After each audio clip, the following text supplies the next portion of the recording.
This is the Monday Commodities and Recycling Report, brought to you by BENLEE, the industry leader in roll-off trailers and open-top scrap trailers, as well as Raleigh and Goldsboro Metal Recycling, the leaders in North Carolina for scrap metal, cardboard, electronics, and junk cars.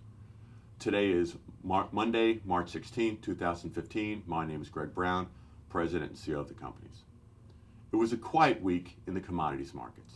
On the negative side, oil and gas drilling rig count continued to decline, with Baker Hughes saying rigs in the U.S. are now down an enormous 38% from a year ago, going from 1809 to 1125.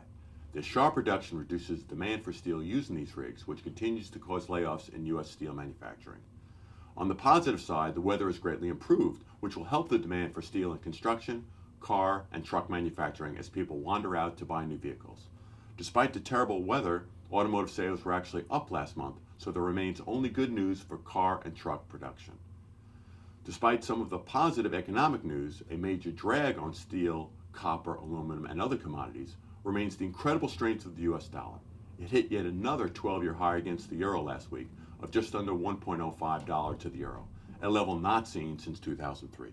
The strong dollar continues to hurt scrap metal exports, and in fact, as discussed last week, has scrap metal coming in from Europe, which is driving down U.S. scrap metal prices. Related, finished steel goods continue to be shipped to the U.S. from overseas, thereby being a key reason for U.S. steel production to hit yet another multi-year low last week. Prices of scrap metal remained steady last week, and there is word in the industry of a bump up in ferrous pricing in April, mainly due to the incredibly poor flows into scrap yards, even though the weather has improved. Copper prices remained steady last week, but are still near their multi-year lows. Aluminum had a good couple of days toward the end of the week, but it too is near a multi-year low.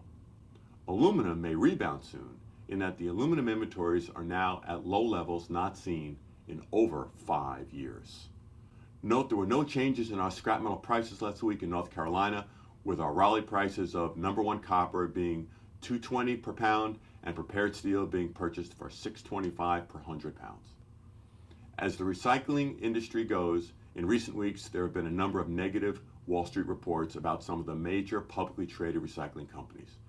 The above pricing and currency dynamics are hurting the industry. At least one small recycling operation has announced closing in the last 2 weeks, shredders are being shut down, and there is word of other closings, and many operations have cut operating hours to reduce costs. In a crazy twist, cash flow in some scrap yards has been good in recent weeks. This is like a false high, in that the positive cash flow is due to very low levels of buying scrap metal, so there's little money going out. Increased profits are not the reason. This low buying level means profits in scrap yards that have significant retail business will be greatly depressed in March and April. Lastly, gasoline prices remain well below last year. Many are still hopeful that this will boost overall economic spending and therefore boost metal production and prices around the world. With that, we hope all have a safe and profitable week. Tune in next week for the Monday Commodity and Recycling Report. This is Greg Brown.